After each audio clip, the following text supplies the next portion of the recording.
എല്ലാവർക്കും നമസ്കാരം. August 6 Hiroshima ദിനം, മാനവരാശിയുടെ ചരിത്രത്തിലെ ഒരു കറുത്ത ദിനം. 1945 ആഗസ്റ്റ് 6 രാവിലെ 8:15 അമേരിക്ക ലിറ്റിൽ ബോയ് എന്ന അണുബോംബ് ഹിരോഷിമയിൽ വർഷിച്ചത്. ഒരു ജനതയുടെ സ്വപ്നങ്ങളും പ്രതീക്ഷകളും ആ നിമിഷം കത്തിയമർന്നു.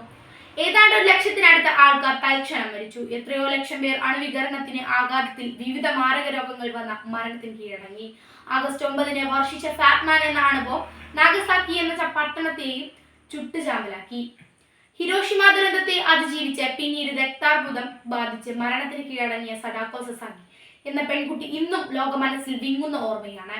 സഡാക്കോ സസാക്കി ഉണ്ടാക്കിയ പേപ്പർ കോക്കുകൾ ലോക സമാധാനത്തിന്റെ പ്രതീകമായി കണക്കാക്കപ്പെടുന്നു. ഹിരോഷിമയിലും നാഗസാക്കിയിലും അണുബോംബ് പ്രയോഗിച്ച് 75 വർഷങ്ങളേറെ പിന്നിട്ടിരിക്കുന്നു. ഇന്നും ലോകത്തിന്റെ പല ഭാഗങ്ങളിലും രാജ്യങ്ങൾ തമ്മിൽ സംഘർഷങ്ങൾ നടക്കുന്നു. നിരവധി ജീവനുകൾ പൊലിയുന്നു.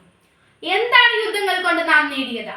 ലക്ഷക്കണക്കിന് നിഷ്കളങ്കരായ മനുഷ്യരെ കുരുതി കൊടുത്തു. പ്രകൃതിക്ക് സാരമായ കോട്ടങ്ങൾ സംഭവിച്ചു. യുദ്ധങ്ങൾ നമുക്ക് സമ്മാനിച്ചത് നഷ്ടങ്ങളുടെ കണക്കുകൾ മാത്രം. ഇനിയെങ്കിലും തുറന്ന മനസ്സോടെ ഒരുമിച്ച് ഇരുന്ന് പ്രശ്നങ്ങൾ പരിഹരിക്കാൻ നമ്മുടെ രാജ്യത്തലവന്മാർക്ക് സാധിക്കണം. ജനങ്ങൾ സമാധാനമാണ് ആഗ്രഹിക്കുന്നത്, യുദ്ധങ്ങളല്ല. നമുക്ക് പരസ്പരം പുഞ്ചിരിക്കാം, മനസ്സ് തുറന്ന് സംസാരിക്കാം, യുദ്ധവിരുദ്ധ വികാരം മനസ്സിൽ സൂക്ഷിക്കാം. ഹിരോഷിമ നാഗസാക്കി അണുബോംബ് സ്ഫോടനങ്ങളിൽ രക്തസാക്ഷികളായ അനേകായിരം മനുഷ്യരുടെ ഓർമ്മകൾക്ക് മുമ്പിൽ പ്രണാമം അർപ്പിച്ചുകൊണ്ട് ഞാൻ എന്റെ വാക്കുകൾ ഉപസംഹരിക്കുന്നു. നന്ദി, നമസ്കാരം.